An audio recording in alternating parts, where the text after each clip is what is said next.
Chers amis, si vous voulez avoir accès à la version non censurée de plus d'une heure avec des questions plus que pertinentes que j'ai posées à Yvan Benedetti, vous avez la version complète sur mon Patreon. C'est dans la description que ça se passe et bonne vidéo. Yvan, vous êtes né à La Réunion, mais vos origines sont corses, comme c'est le cas pour d'autres Français d'importance. Vous déclarez être né nationaliste. Vous avez eu pour mentor le quasi-légendaire Pierre Sidos, disparu en 2020, combattant infatigable de la cause nationale. Vous avez pris sa suite à la tête de l'œuvre française. Mais en 2005, vous faites une entrée remarquée au FN, où vous deviendrez conseiller municipal à Vénissieux et responsable de campagne de Bruno Gollnisch dans le cadre des élections internes à la présidence du parti en 2011. Vous serez exclu du parti la même année. Et je vais commencer avec ma première question. Qu'avez-vous tiré de cette expérience, Yvan? Alors, d'abord, salut à toi, Kentra. Je me permets de te tutoyer, vu la différence d'âge, de génération, si tu me permets. Salut aux auditeurs. Expérience au Front National, elle a été très riche. Alors, dans ma longue carrière politique, je dirais, carrière entre guillemets, c'est plutôt du militantisme, ça a été assez bref, mais très instructif. Tout d'abord, quand je suis rentré au Front National, j'ai appris à aimer ce petit peuple, ces Français simples, qui militaient au Front National où il n'y avait que des coups à prendre. Je parle des Français de base, enfin la base du front. Et je les ai trouvés vraiment attachants. Attachants parce qu'ils croyaient encore en la France, parce qu'ils pensaient qu'en donnant du temps, en donnant de l'argent, en prenant des risques, eh bien, ils pouvaient changer les choses. Et j'ai trouvé ça vraiment émouvant. Donc c'est quelque chose que je n'avais pas vu avant d'entrer au Front National. Ces Français non reniés, ces Français qui pensaient que notre patrie, notre nation avait encore un avenir. Après, la deuxième expérience que j'en tire, c'est que il est impossible, et je dis ça pour ceux qui se font des illusions, il est impossible d'infiltrer le Front National, c'est-à-dire infiltrer avec des bonnes idées, des bonnes positions. Parce que, en fait, même à l'époque, il régnait beaucoup d'ambiguïté. Et le Front National est un système qui évoluait, enfin, est un mouvement qui évolue à l'intérieur du système. Et comme il n'avait pas une organisation révolutionnaire, avec des soldats politiques, des commissaires politiques, des officiers politiques, eh bien, peu à peu, le système influe totalement sur les cadres du Front National. C'est là où j'ai confronté la théorie à la pratique, les actes à la doctrine, et que j'ai eu confirmation que la seule solution, c'est en dehors du système et non à l'intérieur du système ou à l'intérieur de mouvements qui s'inscrivent dans le système. Et le Front National, même sous Jean-Marie Le Pen, était un mouvement qui s'inscrivait dans le système. Après, ce qui était très instructif, c'est de voir ceux qui gravitaient autour de la Le Pen, ceux qui arrivaient en masse au Front National pour soutenir la Le Pen, puisque j'ai intégré le Front National au moment où Jean-Marie Le Pen avait annoncé qu'il allait avoir une succession. C'était une étape très particulière du Front National. Jusque-là, j'étais resté en dehors à l'œuvre française. Et étant donné qu'un des successeur potentiel à Jean-Marie Le Pen, Bruno Gollnisch, était un homme inscrit à Lyon dans son action militante en tant qu'élu aussi, même si c'est un parlementaire européen, et que nous, en tant qu'œuvre française, nous avions le groupe le plus structuré, le plus dynamique, le plus militant à Lyon, eh bien, il y avait une volonté de mener une action révolutionnaire à l'intérieur du front pour essayer d'attirer à nous le plus de militants et cadres possible, d'essayer d'influencer la ligne, et puis de participer à la campagne interne au Front National pour la succession, même si nous avions très peu d'illusions, étant donné que nous avions contre nous tout à la fois le système qui a mis sa force médiatique au service de la Le Pen, et nous avions contre nous aussi Jean-Marie Le Pen, qui était le fondateur, qui tenait le mouvement. Donc c'était difficile d'imposer la candidature, le candidat Bruno Gollnisch, contre ces deux forces. D'ailleurs, si au Congrès, nous avons eu un très très bon résultat dans les élections internes, puisque nous avons fait quasi du 50-50 dans les résultats, dans le vote des instances. En ce qui concerne le vote pour la présidence, et pour la première fois aussi, nous avions le système de un vote, un homme, un vote, donc un adhérent, un vote, ce qui n'était pas le cas jusque-là, puisqu'au Front National, en fait, c'était un mouvement à l'ancienne où les adhérents élisaient des représentants qui se choisissaient un président. Donc ça pondère beaucoup de choses. Et avec cette élection, un homme, un vote, on a fait un tiers pour Bruno Gollnisch, 2 tiers pour Marine Le Pen, un tiers qui est dû à la candidate Marine Le Pen, et un tiers qui ont été apportés par le soutien de Jean-Marie Le Pen. Voilà. Donc, ce que j'ai appris, c'est... Enfin, les leçons que j'en ai tirées, c'est cela. Pas de solution dans le cadre du système. Pas de solution dans le cadre de partis qui pratiquent l'électoralisme dans le cadre du système, parce que ça devient rapidement des syndicats d'intérêt, notamment quand il y a eu des élus aux élections régionales, puisque c'était le système proportionnel. Et là, après, le principe des élus, c'est qu'en fait, ils veulent se faire réélire. Donc, de défense d'idées et de principe, ils passent à des défenses de poste. Et ça change totalement la donne. Voilà. Ah ben tu m'étonnes. Et même justement, alors le FN aujourd'hui, il s'appelle le RN. Est-ce que c'est un parti porteur d'espoir? Parce que là, tu parles justement des gens qui veulent garder leur place. On voit même un Bardella qui avait dit à la télé, si Macron me propose le poste de Premier ministre, j'accepte. Enfin, ça paraît... le Yvan du FN, pour lui, ça paraît... c'est un scandale, non? Ah, ça n'existe pas. Je crois que toi, tu dois ton surnom, la Quintra, à un nom d'un dinosaure.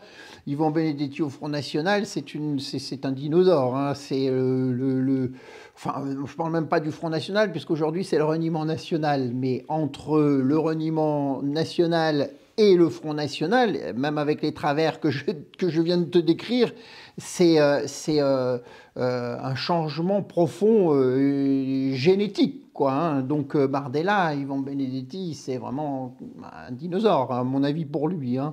Voilà. Donc oui, aujourd'hui, il y a eu tout un dossier de faits et documents sur les oppositions tacites, les oppositions contrôlées. Aujourd'hui, le reniement national fait partie de ces oppositions qui ne sont pas un danger pour le système. Ce sera même une roue de secours pour le système, comme on a pu le voir en Italie avec Meloni, par exemple, hein, ou dans d'autres mouvements. On est forcément hors système? Aujourd'hui? Oui. Ah oui, totalement. Et si on Qu'est-ce veut... que tu appelles hors système? Hors système, c'est un mouvement ou des penseurs ou des hommes qui contestent les fondements idéologiques qui structurent le système en place. Le système en place, c'est ceux des qui? C'est ceux qui sont soumis via l'Union européenne, qui est le cheval de Troie du mondialisme, à l'oligarchie mondiale, dont le siège est aux États-Unis, avec l'État profond qui contrôle tout cela. Penser qu'on peut avoir une influence politique à l'intérieur du système est une erreur. D'autant plus que ceux qui sont choisis, ceux qui sont promus, sont ceux qui ceux qui ont la marque. Je sais que tu aimes beaucoup les fables de La Fontaine. Là, j'ai vu dans ton dernier post et quand tu faisais le tour du stand de contre-culture, Festival de la Réconciliation, ouais. voilà, et que tu disais que ton père te lisait ou te faisait lire les fables de La Fontaine. Il y a la fable du chien et du loup. Hein, le chien qui a agité couvert, mais qui a une belle marque dans le cou, qui est la marque du collier. Tous ceux aujourd'hui que tu vois évoluer à la télévision ou dans le cadre des partis institutionnels ont cette marque et relèvent plus du chien que du loup. D'ailleurs, on a beaucoup parlé de Patrick Buisson qui vient de mourir, qui était un homme intéressant, intelligent, cultivé, mais qui, lui, justement, avait cette marque-là, voilà, qui, en plus, aimait beaucoup l'argent et était plutôt un mercenaire qu'un modèle en politique, voilà, même s'il avait tout compris. Notamment, on voit le clin d'œil avec le titre de son avant-dernier livre, La fin d'un monde, qui reprenait le titre de Drummond. C'était quelqu'un d'intelligent qui savait vraiment qui étaient les maîtres à bord, mais qui n'avait pas le courage de franchir le Rubicon, hein, comme nous avons pu le faire, nous. Et je sais que tu te places dans les pas d'Alain Soral, comme a pu le faire Alain Soral, qui très courageusement l'a fait, lui qui venait du système et qui avait tout à gagner à rester dans le cadre du système, notamment en matière de carrière, d'argent, de reconnaissance. Voilà. Donc, il n'y a aucune solution dans le cadre du système. En 2015, vous réactivez le parti nationaliste français, aujourd'hui renommé Les Nationalistes. Quelles sont vos ambitions pour ce mouvement? Alors oui, les nationalistes... alors, le parti nationaliste vient après l'interdiction de l'œuvre française, puisqu'on a été un des tout premiers mouvements à avoir été interdit, dans l'indifférence générale d'ailleurs, quand on voit aujourd'hui la vague de répression qui touche tout le monde, même des identitaires qui ont un avocat bien sous tout rapport. Je parlais de Golnadel, bien sous tout rapport pour le système, bien évidemment. Certains se sont regroupés à l'intérieur du Parti nationaliste français, qui est un mouvement ancien, qui était un mouvement d'ailleurs issu d'une scission du Front National, Parti nationaliste français. Et on m'avait demandé d'être le porte-parole de ce que j'étais. Et c'est tout à ton honneur de t'afficher d'ailleurs dans ce combat, que t'encourager en te félicitant. Nous avons évolué vers une structure, les nationalistes, qui correspond mieux à notre doctrine, à ce que nous sommes, qu'un parti. Parce que nous combattons les partis. Nous sommes contre les partis. Et les nationalistes, un mouvement, symbole d'avancée. Ce qu'il faut comprendre, c'est que nos ennemis, le parti du qui, justement, étant donné qu'ils sont très minoritaires, ont besoin d'entretenir une guerre civile permanente pour prospérer. C'est-à-dire qu'en toute chose, ils jettent les peuples ou les citoyens les uns contre les autres. Et ils ont besoin de ça pour prospérer. Que ça soit dans les partis avec la droite contre la gauche, que ça soit dans la lutte des classes entre les ouvriers et les patrons, que ça soit dans la guerre des sexes entre les hommes et les femmes, même si maintenant avec le wokisme on passe au-delà, dans la destruction et la négation des sexes, en permanence, ou même au niveau des nations. C'est ce qui se passe en Ukraine, par exemple. Hein, c'est jeter les peuples les uns contre les autres pour pouvoir prospérer. Donc, ce qui est important dans le combat que nous menons, c'est de refuser ces guerres civiles permanentes et de désigner le véritable ennemi. Ça, en politique, c'est important. désigner l'ennemi. C'est très très important, c'est le travail que nous avons à faire aujourd'hui, quoi qu'il en coûte. Et il fait, je peux te dire que ça fait très mal de répondre à la question du qui, et même ne serait-ce que de la poser, puisque tu as vu que Cassandre Frisco, avec son petit bout de carton qui représentait rien, dans une manifestation où elle était une manifestante parmi des centaines, a été ciblée par la répression de manière honteuse, honteuse. Et là aussi, je dois dire, ce qui me réconcilie un peu avec les femmes dans la politique aujourd'hui, c'est qu'elle a fait preuve d'un courage et qu'elle continue à affirmer un combat, notamment le combat, l'importance du combat pour la foi. Les nationalistes, ça a une vocation, c'est une école politique. C'est un mouvement qui fait partie, qui est un maillon de la grande chaîne historique de ceux qui mènent le combat pour la nation, pour la tradition. Il est important d'incarner le combat. Et pour incarner le combat, il faut des structures. C'est comme la braise dans l'âtre de la cheminée. Voilà. Donc on est l'âtre de la cheminée aujourd'hui. On essaye d'être éduré. Je ne sais pas si tu connais cette devise. C'est-à-dire qu'il ne faut pas être faut pas être l'allumette que tu craques, qui fait un peu de lumière, un peu de chaleur, qui donne un peu de chaleur, mais qui s'éteint rapidement. Il faut être sa braise qu'on continue à entretenir, sur laquelle un petit souffle permet de faire luire et de l'entretenir. Et il faut durer dans le combat. Rien ne sert de partir dans des grandes charges contre le système sabre au clair et d'être broyé par la mitraille, les mitrailles adverses, puisque c'est eux qui sont derrière les canons et qui le font tonner dur aujourd'hui. Donc, ce qui est important, c'est d'être éduré. L'erreur que commettent beaucoup de jeunes aujourd'hui, et tu es là, donc tu ne commets pas cette erreur, c'est tout à ton honneur. Et puis tu t'inscris derrière une pensée, une lignée, on l'a dit. C'est de penser qu'ils n'ont pas besoin de l'expérience et des anciens pour réussir. Ça, c'est peut-être une tare de la société d'aujourd'hui, parce que dans toute société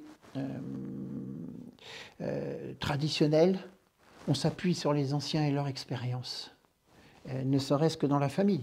La famille, on s'inscrit derrière les parents et on fait confiance aux parents qui ont l'expérience.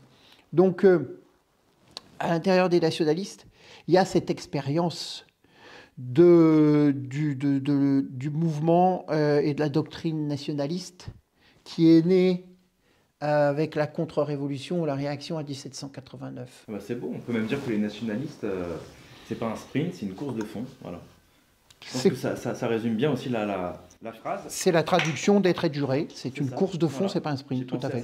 Après avoir participé aux Gilets jaunes en 2018, vous annoncez en 2021 souhaiter être candidat à la présidentielle de 2022. Vous n'obtiendrez pas les 500 signatures nécessaires. Quel est votre avis sur le système électoral français, Yvan? Alors, je ne souhaitais pas. J'ai été candidat. Oui. J'ai été candidat parmi d'autres qui n'a pas pu aller au bout, mais ça, on le savait. Ça avait deux vocations, cette candidature. Une, c'était de montrer que toute candidature qui est en dehors du cadre du système, justement, on en parle depuis le début de cet entretien, eh bien, ne peut pas prospérer.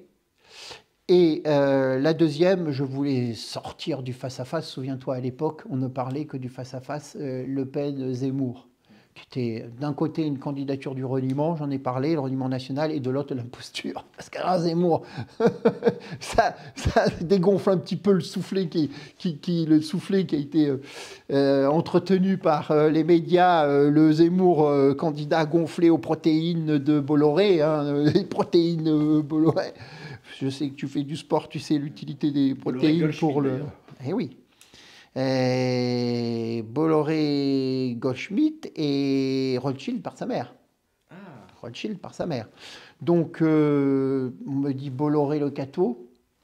Je dis Bolloré le Cateau, oui, sous un vernis assez sympathique. Mais quand on voit, par exemple, qu'il entretient encore Morandini, ouais, qui est mêlé à des sales affaires... hein, de séduction de jeunes hommes, c'est pas beau. Et moi qui continue à prospérer sur CNews, je me dis, Bolloré et ses principes de morale catholique, c'est pas compatible, quoi. Nôtres, hein, ouais. Et c'est pas les nôtres, ça c'est certain. Donc ça avait cette utilité. Sortir, parce qu'il n'était pas question qu'on prenne position entre la Le Pen et Zemmour, on les a renvoyés tous les deux dos à dos, et puis tu as vu que tous les deux soutiennent l'entité sioniste en Palestine, hein, le Front National, enfin le reniement national a défilé sous une bannière étrangère, hein, dans cette marche dite contre l'antisémitisme, qui était une marche en soutien de l'entité sioniste et de sa politique génocidaire et de massacre en Palestine occupée. Et puis Zemmour, alors il n'a pas fallu longtemps, mais enfin c'était d'évidence.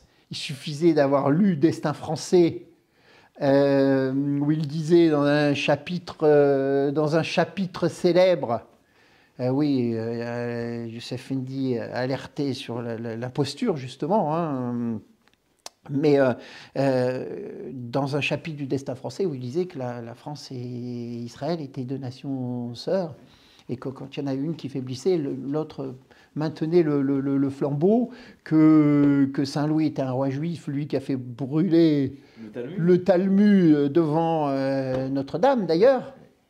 Hasard, bien sûr.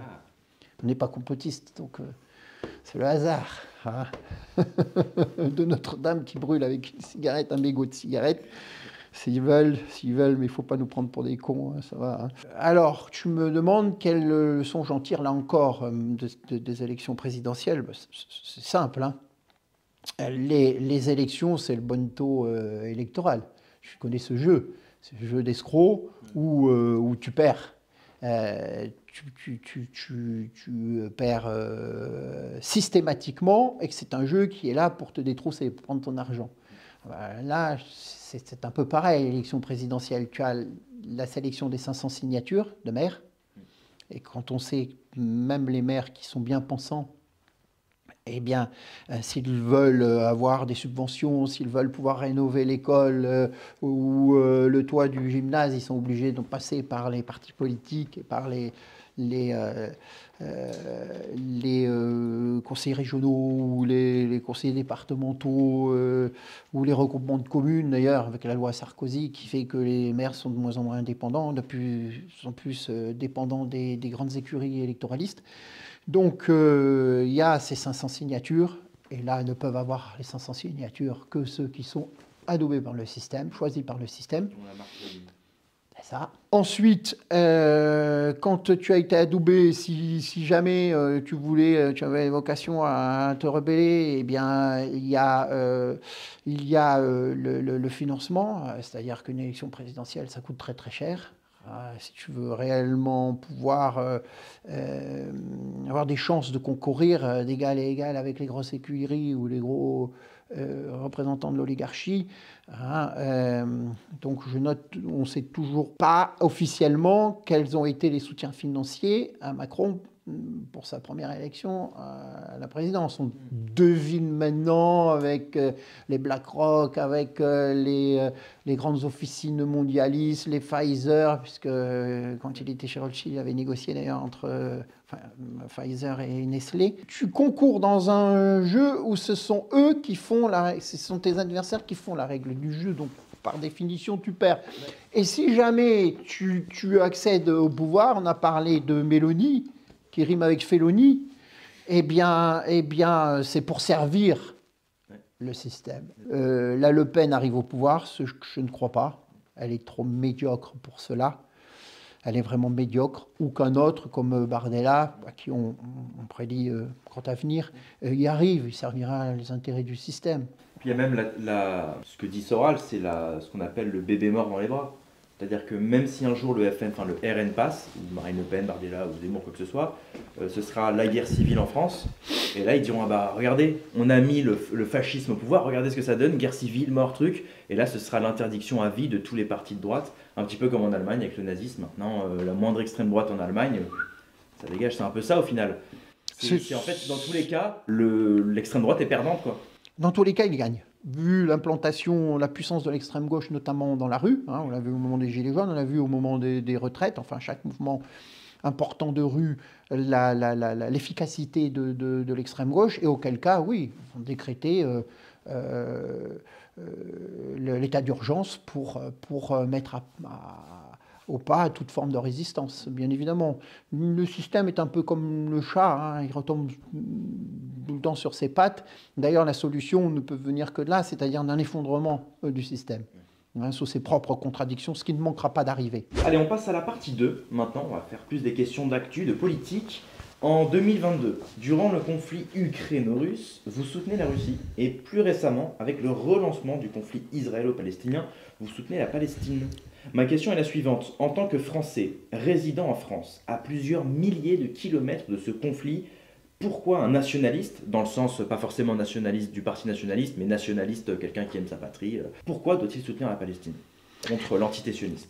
C'est une très bonne question, puisque tu vois que dans le milieu, dans le camp national, ouais, ceux qui disent que ça ne nous concerne pas font écho à ceux qui disent qu'il faut soutenir l'entité sioniste. Et que nous sommes très, très minoritaires à soutenir le combat des Palestiniens. Alors nous, c'est historique, hein, puisque l'œuvre française est, depuis sa création, une structure qui s'est engagée résolument dans le combat contre le sionisme. Premièrement, je dirais, c'est un principe simple moral. Quand on voit des enfants, des femmes qui sont exterminés, une politique de génocide ethnique en cours, de massacre d'un État qui détruit écoles, hôpitaux, universités, camps de réfugiés, la simple morale veut que l'on prenne la défense des petits et des opprimés. On est rares en France, en tant que structure politique, à s'opposer à la solution à deux États. Nous sommes pour la solution à un État, l'État palestinien, dans lequel les Juifs qui voudraient y vivre pourraient y vivre en paix, avec un statut par contre particulier pour Jérusalem, qui est la ville des trois religions. N'oublions pas, même si notre catholicisme est un catholicisme romain, Jésus est né, a souffert en Palestine. N'oublions pas que en tant que catholique, en tant que chrétien, il est important aussi d'aller prier sur le tombeau du Christ. Et aujourd'hui, en ce qui me concerne, je suis interdit d'aller prier sur le tombeau du Christ. Je ne peux pas rentrer aujourd'hui, étant sur les listes les listes qu'ont dressées Israël, la communauté juive en France et l'ambassade. Je ne peux pas me présenter à la frontière de l'entité sioniste, toc toc, je viens, donnez-moi un visa, je viens visiter, je viens prier sur la tombe du Christ, quoi. Donc le tombeau, oui, c'est pas la tombe, le tombeau, pardon. Donc puis le risque qui me laisse rentrer et je ne sorte plus, quoi. Donc je vais pas prendre ce risque-là. Il y a qu'à voir le nombre de chrétiens qui existaient à la création de l'entité sioniste et le nombre de chrétiens aujourd'hui en Palestine. Ça a fondu comme peau de chagrin, comme neige au soleil, ou comme glaçon dans le whisky. Donc même si quand on apprécie le whisky et le cognac, on ne met pas de glaçons. Hein, on ne met pas de glaçons dans le verre. Mais pour revenir à des choses sérieuses, même si le cognac est une affaire sérieuse en France. Ensuite, le principe politique, c'est que comment est-ce que nous pouvons réclamer d'être maîtres chez nous ? Ce que nous faisons, nous, en tant que nationalistes français, hein, nous voulons devenir maîtres chez nous, pour la France aux Français. Si on dénie aux Palestiniens le droit d'une Palestine d'être maître sur leur terre. d'une Palestine ou Palestiniens. Alors je sais bien que les Juifs, certains Juifs disent qu'ils étaient en Palestine avant les Palestiniens. J'ai vu une vidéo qui passait aussi où une dame pas très sympathique hurlait que les Juifs étaient en France avant les Français de souche. Bon, moi je veux bien, mais enfin bon, faut être un peu sérieux, quoi. Hein. Troisième chose, il y a la morale, il y a le catholicisme qui fait qu'on doit être du côté de la chrétienté et non pas du côté d'un État qui est de plus en plus religieux. Hein. Et puis le fait que politiquement, le principe de souveraineté fait que la Palestine appartient aux Palestiniens et que les grands remplacés en Palestine, et ce sont les Palestiniens, comme nous sommes les grands remplacés chez nous par une immigration de colonisation, de peuplement, puis maintenant de colonisation chez nous. Et d'ailleurs, on s'aperçoit que les forces idéologiques qui sont derrière le grand remplacement en France, eh bien, convergent avec ceux qui génocident avec l'idéologie de ceux qui génocident les Palestiniens. Et c'est là la quatrième raison pour laquelle ce problème nous concerne. Nous concerne. J'avais même à dire d'ailleurs que c'est assez agaçant aujourd'hui de parce qu'on est antisioniste, de tout de suite nous mettre dans la case de, je dirais, judéophobe, antisémite, truc machin. C'est ce que disait Manuel Valls. Il dit, si vous êtes contre l'État sioniste, vous êtes antisémite. C'est pas parce qu'on est contre la politique que mène un pays qu'on est tout de suite dans cette case-là. Enfin, je veux dire, c'est quand même dingue. C'est dingue. C'est dingue, tu peux plus critiquer la politique d'un État étranger. 3 mois de prison ferme pour avoir dit grosse lesbienne. C'est la récente condamnation d'Alain Soral, Alain Bonnet Soral, président à vie d'égalité et réconciliation.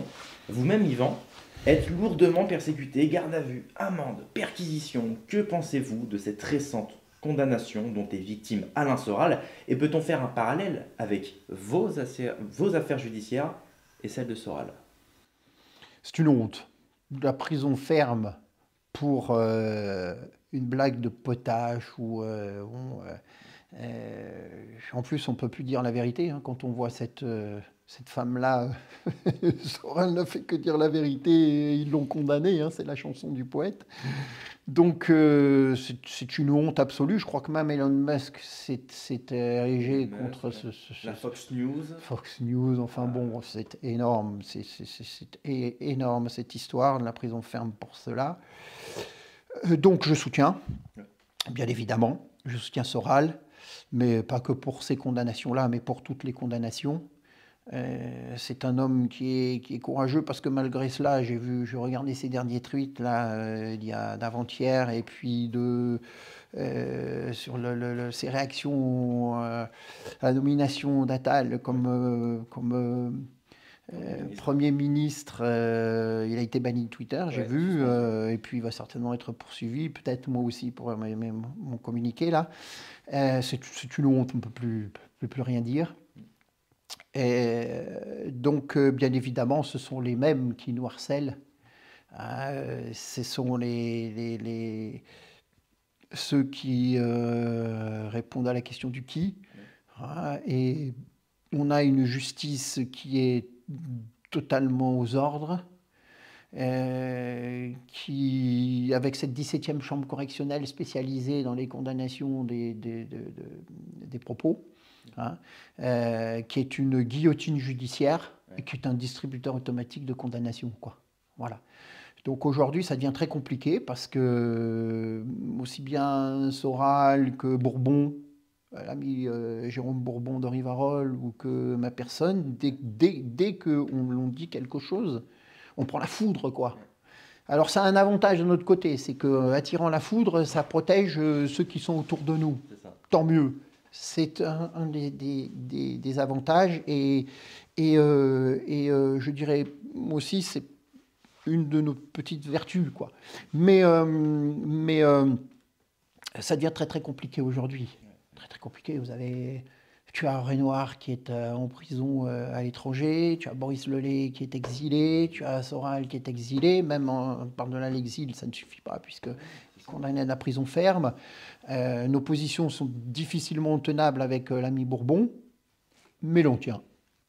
Nous, tiens, on a le cuir épais, on est au service d'un idéal qui nous dépasse, on est au service de la vérité. Et puis, si l'idéal que nous défendons ne valait pas quelques années de prison ou des condamnations, eh bien, ça ne vaudrait pas grand-chose. Or, notre idéal, il est beau, il est grand, Ouais. crois-moi. C'est ça. Il est grand. Allez, on reste un petit peu sur la ligne soralienne. Récemment, Soral a donné une conférence à Toulon, en visioconférence, et a émis l'idée d'un nouveau CNR, une sorte d'alliance entre résistants français. Il vous cite, notamment. Qu'est-ce que vous en pensez, Yvan? Je pense que c'est une bonne idée. Notamment quand il y a de la répression, il faut serrer les rangs. Il faut montrer un front uni. C'est pour ça qu'il faut soutenir toute forme de condamnation, d'interdiction. Il faut monter au créneau, il faut soutenir. La liberté d'expression ne se divise pas. Donc je pense que c'est une bonne idée, qu'il faut regrouper, il faut qu'il y ait une convergence de lutte, tout en gardant bien évidemment les différentes structures. Il ne s'agit pas de se fondre dans une structure unique. D'abord, c'est plus facile pour la répression, puisque quand il y a une structure, il suffit de la dissoudre et c'est terminé. Je pense qu'il y a des nuances, des différences quant à l'origine, à la doctrine, aux moyens d'action, à la personnalité de ceux qui font les mouvements, des différences qui font que on ne peut pas fondre toute cette résistance dans une seule structure. Je pense que, en plus, plus on est nombreux avec chacun sa spécificité, eh bien, plus le travail de fond, c'est-à-dire la conquête des esprits, de faire bouger les lignes est efficace. Et puis même pour recruter, chacun y trouve son compte selon son passé, selon ses centres d'intérêt. Hein, voilà. Mais pourquoi pas, on peut imaginer une structure, alors pas une structure, un outil politique de convergence des luttes qui, sous une forme explicite, peut prendre un nom parce que ça serait plus efficace dans le combat et plus symbolique, mais qui fonctionnerait de manière plutôt implicite vu les dissolutions. Donc moi je suis pour, je suis partant. Je suis en accord avec Soral et prêt à travailler à cela. L'année dernière, l'humoriste Dieudonné, connu pour ses prises de position anti-sionistes, ses spectacles très anticonformistes, eh bien l'année passée il déclare s'excuser. S'excuser auprès de ceux qu'il a pu blesser, notamment la communauté juive, ne voulant pas viser le juif du quotidien, mais bien ses détracteurs. Mais dans une vidéo parue en octobre dernier, on le voit à Auschwitz, le grand Auschwitz, pour aller jusqu'au bout de sa démarche de pardon. Puis tout à coup, il sort un chapeau. Un chapeau particulier, puisque, excuse-moi je rigole, mais il s'avère être celui de Robert Forisson. Ça en a fait rire beaucoup. Un révisionniste très connu, maintenant disparu, qui avait fait don de ce chapeau à Dieudonné. Qu'est-ce que vous pensez de tout ça? Est-ce que le pardon de Dieudonné est un pardon honnête ou à l'inverse une quenelle inversée? Alors, moi, je n'ai eu aucun doute sur l'attitude profonde de Dieudonné à travers cette demande de pardon. C'est confirmé aujourd'hui par ses positions sur la Palestine et sur la guerre à Gaza. Parce qu'on l'entend peu, alors que ce qui se passe là-bas est effroyable. Effroyable. Je pense que cette demande de pardon relève plus de la teshuva que de la quenelle inversée. Alors le problème de Dieudonné, c'est qu'il pense qu'il peut rire de tout. C'est d'ailleurs la position des humoristes en général. Des proches disaient on peut rire de tout. Alors il pondérait cela en disant on n'est pas avec tout le monde. Moi je pense qu'on ne peut pas rire de tout parce que ça prête à la confusion. Surtout que Dieudonné n'est pas qu'un comique. Dieudonné était dans le champ du rire, mais il avait investi la terre politique. Ce qui fait que, à force de rire de tout, eh bien, je pense qu'on n'a plus de conviction. On n'a plus de conviction, d'autant plus que ce que disait Elie Semoun du temps du duo, que le plus juif des deux, c'était pas forcément lui, Semoun, Je pense qu'on s'aperçoit aujourd'hui qu'il y a quand même un petit problème de données avec l'argent et on ne peut pas servir de maître. Et le Cameroun est tenu par les Israéliens, notamment la garde présidentielle, et ce sont les Israéliens. Donc d'ailleurs, ce qu'il a remarqué, ça demande de pardon, c'est pas vis-à-vis de...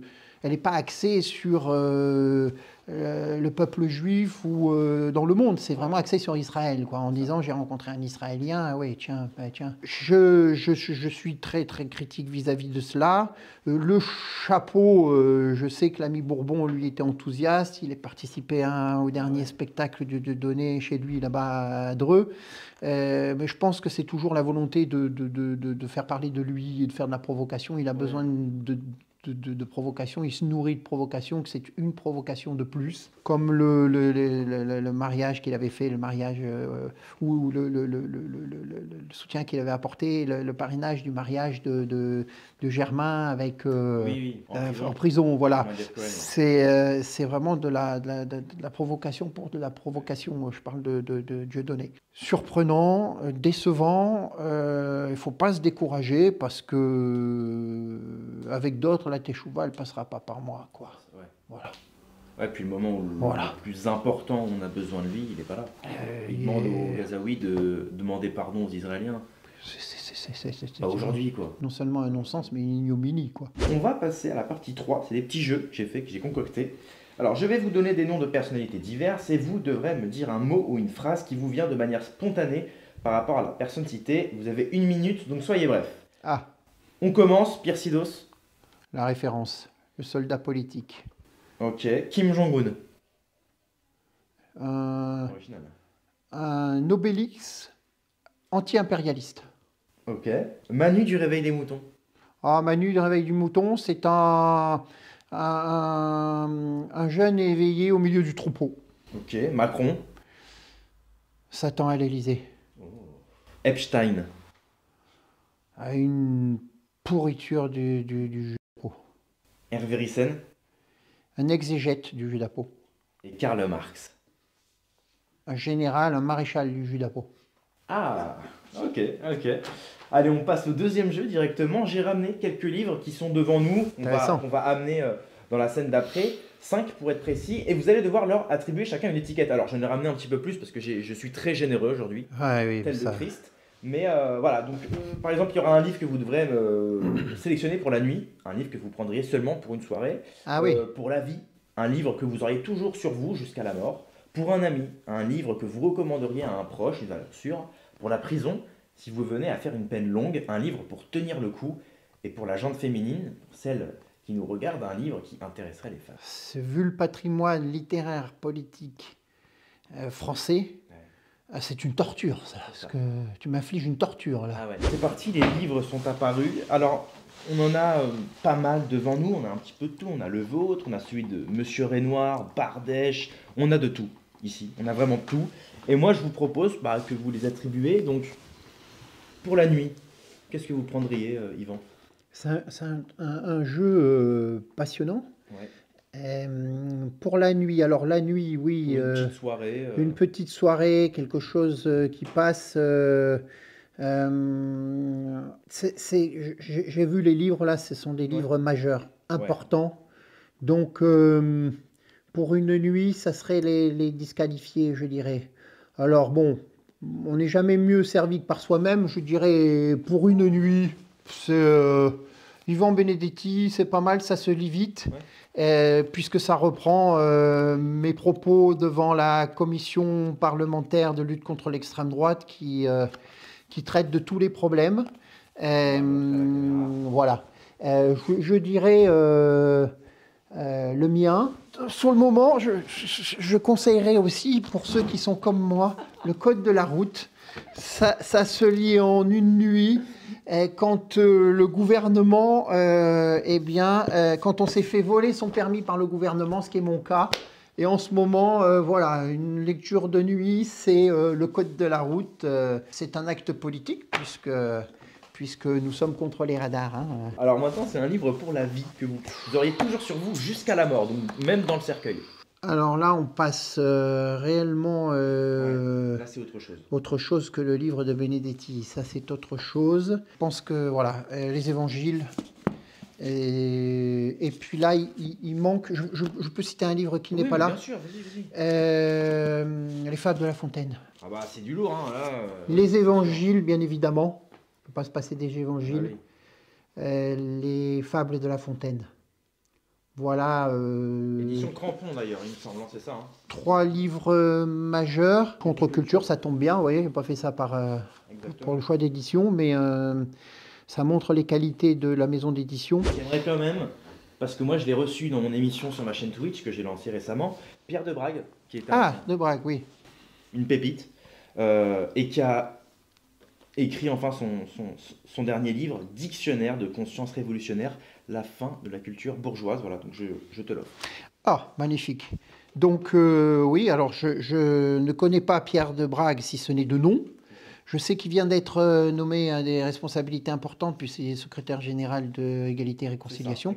Je lui souhaite bien du courage, parce que moi je dirige un mouvement, je sais qu'il faut de la patience, il faut du caractère. Donc je lui souhaite bon courage. Et puis je vais bien évidemment, avec grand plaisir, lire son ouvrage. Ah bah super, ça fait plaisir. Allez, on passe au prochain. Donc un livre que tu recommanderais à un ami? Vraiment, je pense, hein, pour un ami, un livre très très important, c'est celui de Maurice Bardèche. Ah oui.